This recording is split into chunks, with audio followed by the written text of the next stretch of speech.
Ketimbang. Kita perhatikan memang Perdana Menteri cukup suka menggunakan perkataan ketimbang. Tetapi kalau kita tengok dekat Thesaurus Dewan Bahasa dan Pustaka, perkataan ketimbang ini tak wujud dalam bahasa Melayu. 0.9% ketimbang 4.2%. 322 bilion ringgit ketimbang 308 bilion. Ketimbang Thailand 16.1%. Di dalam kegagapan kita hanya bisa membeli dan memakai tanpa bisa mencipta. Petikkan WS Rendra. Mana pun. Tentu saja, Perdana Menteri Anwar Ibrahim tidak bermaksud mencuri kosakata ketimbang dari bahasa Indonesia. Dalam Kamus Bahasa Indonesia, kosakata ketimbang digunakan untuk menandai perbandingan. Jadi pengertian ketimbang sama dengan daripada ataupun dibanding dengan.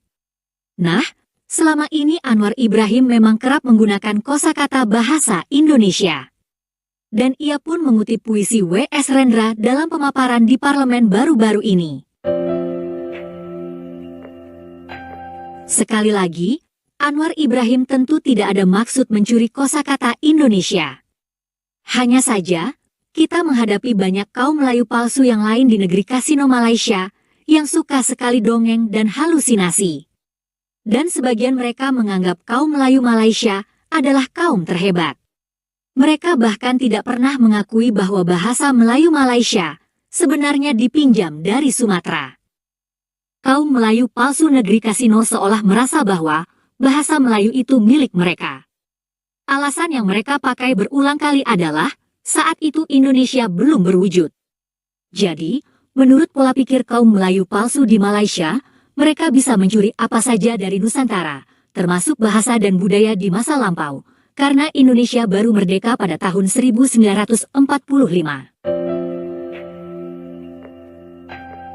Masalahnya adalah, ketika Indonesia belum berwujud atau merdeka, Malaysia pun belum ada. Lalu, kenapa kaum Melayu Malaysia merasa berhak mencuri bahasa Melayu dari Sumatera dan jenis budaya lain? Itulah pola pikir yang aneh dan mau menang sendiri, yang merasuki kaum Melayu negeri kasino.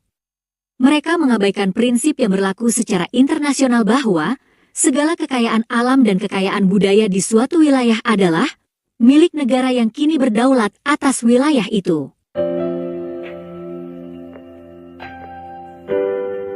Itu sebabnya Petronas pun berhak menggali minyak dan gas di wilayah Sabah Sarawak.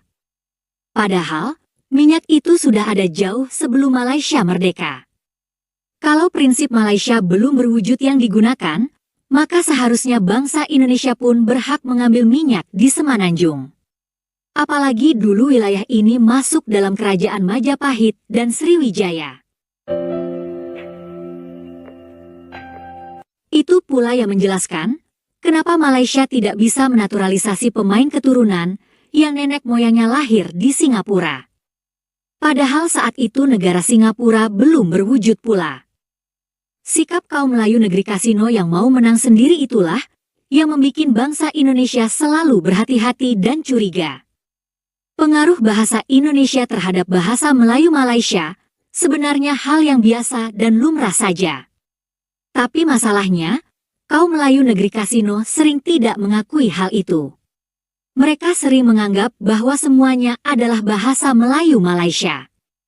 Bahkan, mereka cenderung meremehkan bahasa Indonesia dan mau memelayukan bahasa Indonesia karena kaum Melayu negeri kasino merasa sebagai kaum terhebat di jagat raya.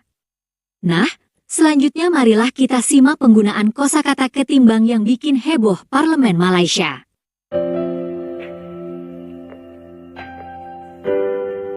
Pertumbuhan ekonomi suku kedua 2024 mencapai 5.9% ketimbang 4.2% suku pertama.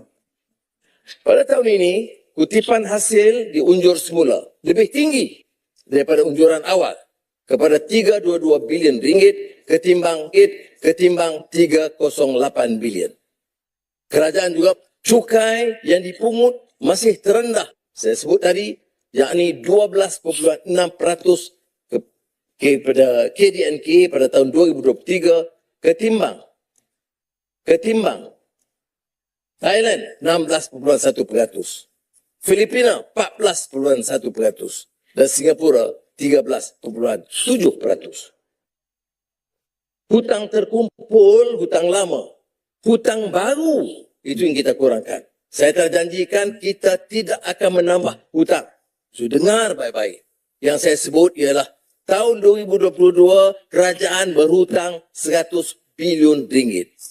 2023 kita kurangkan ke 90 bilion ringgit. Tahun 2024 dianggap dikurangkan kepada 85 bilion ringgit. Dan unjuran untuk tahun depan 2025 dari 100 bilion kita kurangkan ke 80 bilion ringgit.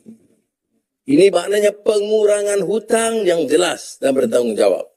Dan ini bermakna apabila dapat dikurangkan kadar defisit dan pinjaman baru secara berperingkat setiap tahun, membolehkan kita mencapai jangka sederhana FRA, iaitu defisit fiskal pada 3% dan paras hutang di bawah 60% KDNK.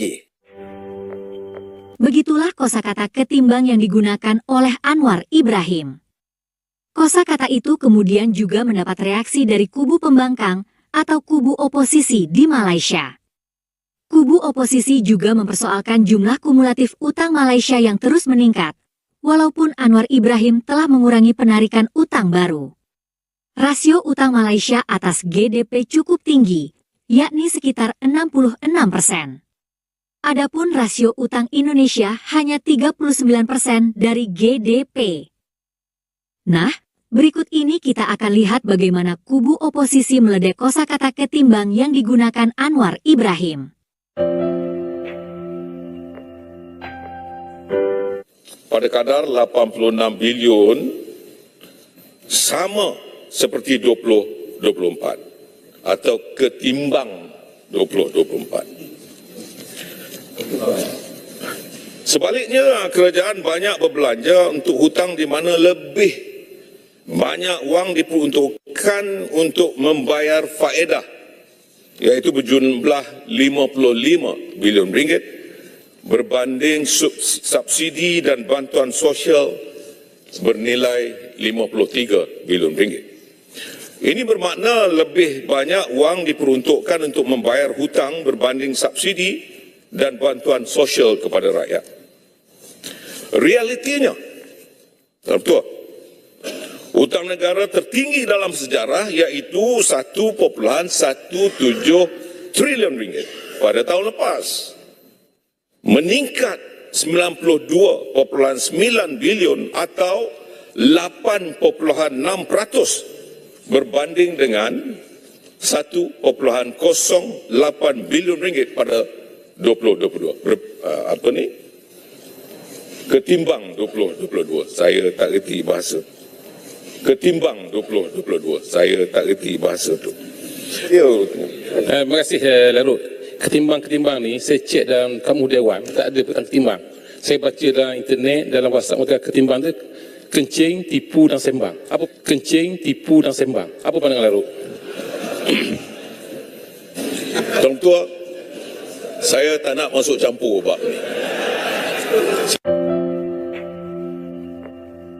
Perkataan ketimbang. Ketimbang. Kita perhatikan memang Perdana Menteri cukup suka menggunakan perkataan ketimbang. Tetapi apa maksud perkataan ketimbang itu? Kalau kita tengok, akhbar-akhbar ada kata, oh ketimbang itu bermaksud berbanding, macam Tuan Dwi Kwang. Tetapi kalau kita tengok dekat Thesaurus Dewan Bahasa dan Pustaka, perkataan ketimbang ini tak ada maksud. Tak ada pun dalam Thesaurus Dewan Bahasa dan Pustaka. Jadi maksudnya, perkataan ketimbang itu tak wujud dalam bahasa Melayu. Jadi, kalau tidak, dan apakah maksud ketimbang itu? Bagi saya, tuan-tuan dan puan sekalian, ketimbang ini merupakan gabungan perkataan yang dibarisi dari 3 perkataan berbeza. Contoh kan, macam pawagam. panggung wayang gambar kan. Jadi ketimbang ini sebenarnya maksudnya ialah gabungan perkataan kencing, tipu dan simbang. Kod-kod lah.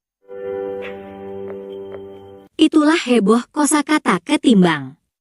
Selanjutnya marilah kita simak bahwa Anwar Ibrahim tak hanya dipengaruhi oleh kosakata bahasa Indonesia. Ia pun mengutip penyair Indonesia dalam pembahasan anggaran di parlemen. Wajar merenung seketika bait-bait nukilan penyair W.S. Rendra, sajak anak muda. Jika ditelaah akan terjentik damir untuk menambah perubahan dan mencerna reform agar pendidikan lebih bermutu dan mampu memberi pencerahan di samping serta menambah pemikiran kritis.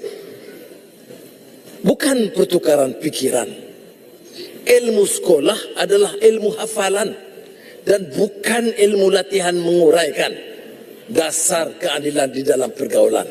Lalu akhirnya menikmati masa bodoh dan santai. Di dalam kegagapan kita hanya bisa membeli dan memakai tanpa bisa mencipta. Petikkan W.S. Rendra. Maknanya pendidikan, ilmu untuk berfikir, untuk merenung, membentuk nilai dan akhlak dan menguasai ilmu dengan baik. Pengaruh sastrawan Indonesia terhadap Anwar Ibrahim memang bukan hal yang baru. Ia memang banyak membaca buku-buku dari Indonesia. Bahkan ia pun sering mengutip pujangga Jawa ketika masih menjadi oposisi. Berikut ini videonya. Dianggap pujangga terbesar terakhir dalam sejarah Jawa. Ya. Jadi Rangga Warsita mengingatkan kita tentang prinsip yang mesti dipertahankan. Ya. Zaman edan.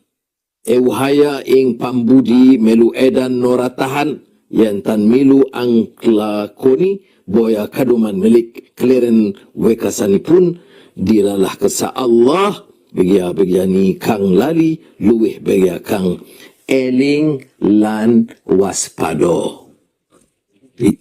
Apa dia maknanya? Menghadapi zaman edan, zaman keliu, zaman orang jahat dinaikkan, orang baik disingkirkan. Yang benar didustakan, yang dusta dibenarkan. Ini ada dengan apa yang kita baca dalam hadis Ar-Ruwaibidah tadi. Jadi zaman edan ini keadaan menjadi serba sulit. Turut serta edan tidak tahan kerana tekanan, paksaan, penindasan, penipuan. Apabila tidak turut serta melakukan, tidak mendapatkan bahagian. Akhirnya menderita kelaparan.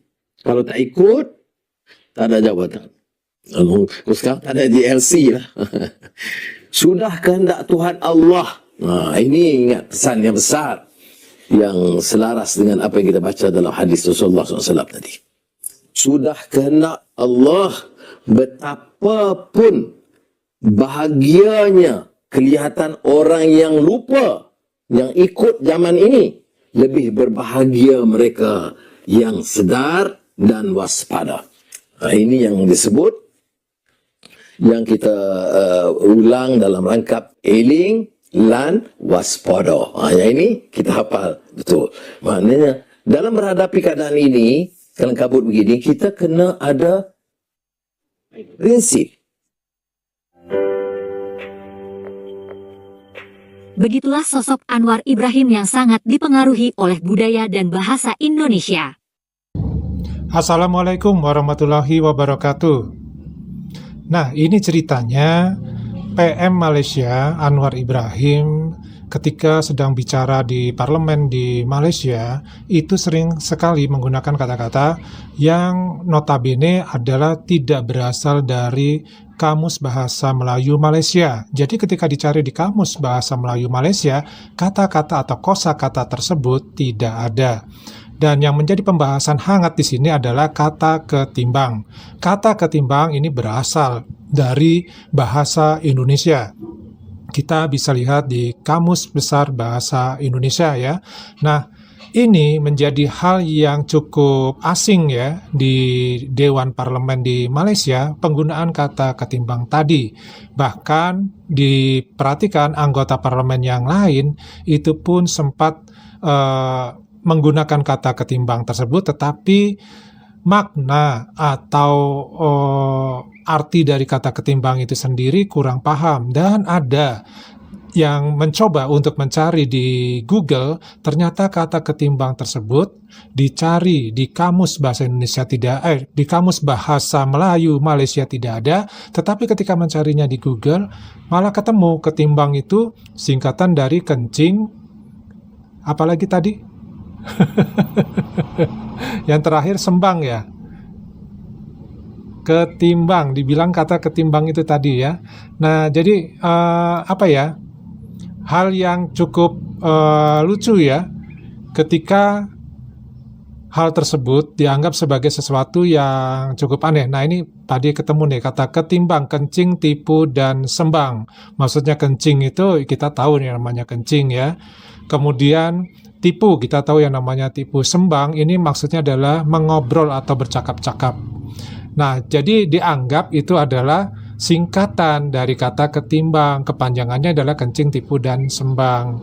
Padahal tidak demikian. Ini adalah satu hal yang menunjukkan bahwa orang-orang di parlemen di Malaysia pun terkadang di dalam menggunakan teknologi ini masih kesulitan. Kalau kita bahasanya adalah gaptek ya, gagap teknologi. Nah, hal-hal seperti ini tentu saja menjadi sesuatu hal yang cukup menghebohkan ya, apalagi di Dewan Parlemen. Karena apa?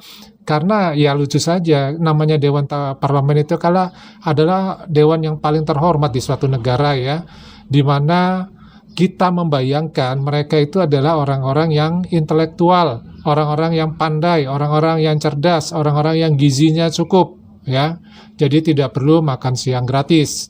Nah, tapi faktanya kita bisa saksikan di sini, untuk menggunakan handphone saja itu masih mengalami kesulitan. Jadi bagaimana nih ketika dia membutuhkan informasi yang memang informasi zaman sekarang itu sifatnya publish ya, dan juga umum, banyak sekali informasi yang bisa kita ambil dari internet. Nah, kita tinggal secara bijaksana memastikan bahwa informasi tersebut benar adanya. Nah, kita coba lihat di sini beberapa tanggapan dari warganet tentang masalah ketimbang ini ya. Yuk, kita bacakan. Yang pertama, Kamus Dewan Malaysia juga banyak memasukkan istilah-istilah dari bahasa Indonesia yang sebenarnya tidak digunakan di Malaysia. Yang berikutnya, kayaknya PM Anwar Ibrahim ingin mengindonesiakan Malaysia secara perlahan, walau alam. Dipersilakan memakai bahasa Indonesia, tapi dengan catatan jangan diklaim. PMX memang terpengaruh bahasa Indonesia. Contoh lain, reformasi. Kalau berdasarkan asal-usul kata, berasal dari bahasa Inggris reformation. Kalau dalam bahasa Melayu Malaysia akan mengadopsinya menjadi reformation, bukan reformasi. Yang berikutnya nih, sangat banyak kata yang diadopsi tapi mereka tidak sadar sudah mengadopsinya. Contoh, kata prefix ya, ber, ter, me, dan lain-lain. Berkata sama dengan bercakap. Yang berikutnya, absen nih, penonton setia selalu hadir walau jarang komen. Ya nggak apa-apa, nggak komen. Yang penting nonton ya, sehingga dapat ilmunya. Dan bagi yang pemilik videonya mendapatkan poin ya. Jadi sama-sama saling menguntungkan. Lah, justru di bahasa Melayu banyak kosakata bahasa Jawa. YouTuber Supriyadi selalu membeberkan semua itu. Dan akhirnya mereka sibuk sendiri, ketimbang, ketiban, ketupat, ketajaman, mencuri pakai bahasa kira-kira ada delik hukumnya enggak? Kalau pinjam kembali, kembaliin dong kalau hak guna pakai atau ada batasnya. Kalau mau memiliki tidak bisa dong, cari persamaan sendiri dong. Kenapa banyak sekali kosakata Jawa? Ternyata bukan hanya budaya Jawa yang dicuri. Cocok banget infonya. Teruskan. Nah, sebenarnya bahasa mereka nih 99,99% bahasa Indonesia. Agar tak mencolok, mereka sisipkan bahasa luar, ditambah lagi logat, dialek, nada, dan irama dalam perkataan. Itu menurut pandangan saya.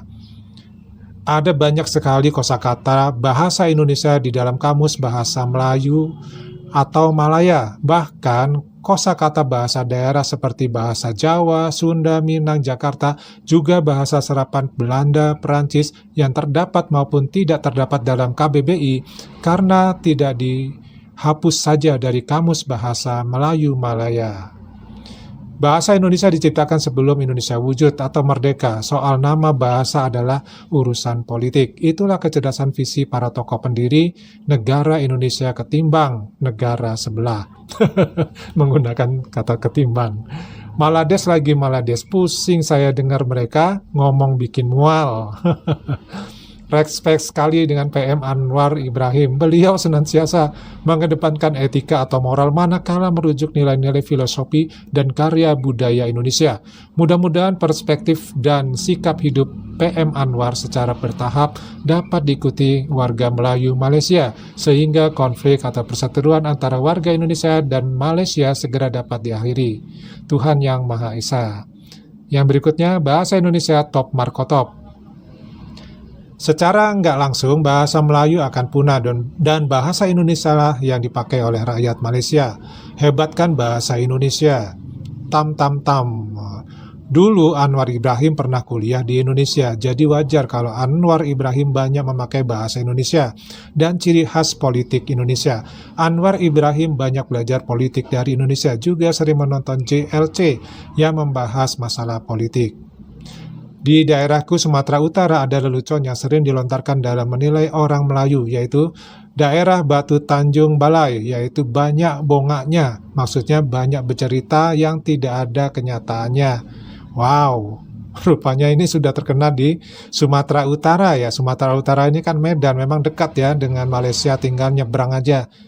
Yang berikutnya, semua orang Melayu Malaysia yang mempunyai darah Bangla tidak pernah sama sekali merasa dihina dan direndahkan oleh orang-orang Indonesia yang suka berkomentar Melayu Des, Balangsia, Malay Des, dan lain-lain. Malah komentar orang-orang Indonesia yang seperti itu telah membuat semua orang Melayu Malay berdarah Banglat merasa dapat perhatian. Ya memang betul gitu loh. Memang kita meledek begitu ya, tapi coba deh teliti dari kata Melayu Des. Melayu itu ya Melayu, Des itu tanah. Ya, kemudian Balangsia, yang salahnya di mana Balangsia? Itu adalah satu nama yang sesuai dengan ejaan penggunaan prinsip-prinsip nama suatu negara ya. Malades juga sama ya. Yang berikutnya dibilang logikanya nggak ada, yang ada cuma perasaan, cara berpikir, perasaannya mereka paling hebat, paling pintar. Nyatanya soal budaya lagu lebih kreatif orang Indonesia. Memang Min, kalau kita tanya apa pasti larinya ke Indonesia belum wujud. Masalahnya di sini emang Malades sudah wujud. Indonesia merdeka tahun 1945 dan Malades 1957. Bahasa Indonesia sendiri sudah mendeklarasikan satu nusa, satu bangsa, satu bahasa itu 22 tahun sebelum merdeka. Jadi lebih tua mana? Ya, kalau kita berargumen dengan masalah seperti ini yang memang faktanya adalah benar, ya mereka akan ngeles gitu loh. Mereka akan membicarakan hal-hal yang lain. Jadi mereka tidak akan peduli gitu dengan apa yang kita bicarakan bahwa itu adalah benar, karena mereka lebih cenderung adalah gegap gempitanya ya. Ujuk-ujuknya lah kalau orang Jawa bilang itu. Yang penting mereka menang dulu ya, soal kalah, soal dampak dari kemenangan tersebut di belakang hari yaitu belakangan ya. Mereka kan kebal terhadap rasa malu. Jadi ya biasa seperti itulah. Ya gambarannya begitu. Tapi ya kembali lagi ke pribadi masing-masing, karena tidak semua orang Malaysia, Melayu Malaysia itu seperti itu ya. Nah, di sini kalau kita perhatikan dalam penggunaan bahasa Melayu, sebenarnya mereka ini sangat fanatik ya, menggunakan bahasa Melayu. Dan bahasa Melayu itu mereka bilang adalah bahasa Melayu yang asli. Jadi tidak tercampur dengan bahasa-bahasa yang lain. Padahal sesungguhnya bahasa Melayu mereka pun itu sudah, istilah mereka itu sudah celup. Ya, sudah ada unsur serapan, sudah ada unsur tiruan, sudah ada unsur KW-nya atau hal-hal yang diambil ya dari bahasa lain ke dalam bahasa Melayu itu sendiri, tetapi mereka nggak mau mengakui hal itu. Nah, contoh yang biasa juga diambil dari bahasa asing itu diantaranya ada kata cawan. Cawan ini sering sekali kita dengar di dalam bahasa Melayu, yaitu berasal dari bahasa Mandarin aslinya itu ya. Kemudian ada kata dekan atau dekan, itu berasal dari kata Portugis, itu dipakai di Malaysia. Kemudian ada kata denda, berasal dari bahasa Sanskrit. Lalu ada kata falsafah dari bahasa Arab. Ada kata gajah juga dari bahasa Sanskrit. Ya. Lalu ada kata kuih, atau kalau kita orang Indonesia kue ya, itu dari bahasa Hokkien, bahasa Cina Hokkien. Lalu ada kata loba, itu dari bahasa Cina Kantonis. Nah, jadi di sini bahasa Melayu yang ada di Malaysia itu pun tidak murni. Berbeda dengan bahasa Melayu yang ada di Kepulauan Riau, di Jambi, di Bengkulu, itu masih murni. Nah, inilah bedanya. Tetapi mereka nggak akan mengakui. Mereka akan mengakui tetap aja bahasanya masih murni. Walaupun sudah dibuktikan seperti itu. Kalau mereka mengambil dari bahasa Jawa, bahasa Bugis, ya, itu ya memang sejarahnya seperti itu. Banyak orang Jawa, banyak orang Bugis yang memang berada di Semenanjung Malaka. Nah, jadi di sini kita bisa belajar bahwa apa yang dikatakan sesuatu yang murni di Semenanjung Malaka itu belum tentu. Kita tidak boleh ya percaya begitu saja. Kita harus teliti dulu karena banyak pembalikan fakta, pembalikan sejarah terjadi di sini. Termasuk di sini penggunaan kata-kata ya yang mereka tanpa sadari banyak kosakata bahasa Indonesia dipakai dalam kehidupan mereka sehari-hari. Tapi itu mereka anggap sebagai bagian dari bahasa Melayu Malaysia. Dan mereka pun masih mengatakan bahwa bahasa Indonesia itu adalah bahasa Melayu Indonesia. Jadi ada kata Melayunya. Ya, padahal kita tahu sendiri kata Melayu itu mengacu ya pada bahasa dari suku bangsa Melayu kalau di Indonesia. Nah, berbeda dengan di negara jiran kita tentunya. Tapi mereka tidak peduli dengan keberatan orang pemilik aslinya. Tetap saja mereka menggunakan paham-paham yang mereka miliki. Karena itu tadi, faktor kesombongan, faktor egoisnya, ya, faktor mungkin ya ada rasa angkuhnya, ya. Ketika mengambil sesuatu juga, mereka sekalian merendahkan sumber aslinya dari data atau benda tersebut. Ini kan lucu dan gokil ya. Nah, apa itu gokil ya? Dicari deh kalau nggak paham arti kata gokil ya. Nah, dari Pari cukup dulu. Kita ketemu lagi di video yang lainnya. Wassalamualaikum warahmatullahi wabarakatuh. Salam.